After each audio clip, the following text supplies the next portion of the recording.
Alors la presse papier, c'est un long combat qui est un secteur qui est en perte de vitesse depuis quelques années maintenant face au digital et au tout numérique.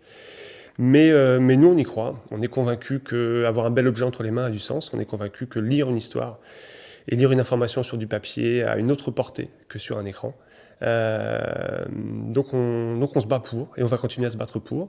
On a des abonnés qui nous font des retours très positifs, on a des annonceurs qui reviennent, on a des journalistes qui reviennent, on a des auteurs qui nous sollicitent.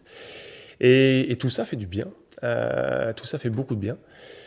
Et mi-mars, eh bien, on est un peu comme tout le monde, on prend cette baffe, on prend cette claque du confinement. Euh, la première réaction est évidemment du stress, c'est évidemment un questionnement sur comment on va faire. Il y a aussi un vrai sentiment d'injustice qui naît. On a tous des copains commerçants. Et les voir fermer boutique du jour au lendemain, les voir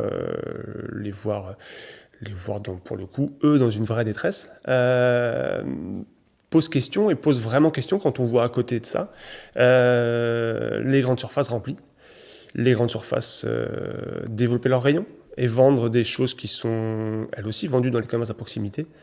On se dit qu'il y a un truc qui ne va pas. Là, on a des copains dans la merde et on a à côté de ça un système économique qui profite à d'autres. Euh, de façon injuste, de façon complètement subie. Et le sentiment d'injustice qui devient de la colère sur ce sentiment de subir des décisions, pas en corrélation avec notre région, pas en corrélation avec le coin dans lequel on habite. On sort du coup de ce moment, évidemment, on repense pro et on repense boulot, et à un moment ou à un autre, on s'y replonge, et on retrouve, nous, notre rôle de média, qui a pour slogan La Bretagne éclairée, et on va s'y filer. Et on va travailler à faire rayonner notre région, on va travailler à faire rayonner les gens qui la font vivre, les gens qui la font briller. À nous d'y mettre notre tripes, à nous d'y mettre nos envies, à nous de passer outre uniquement les questions économiques.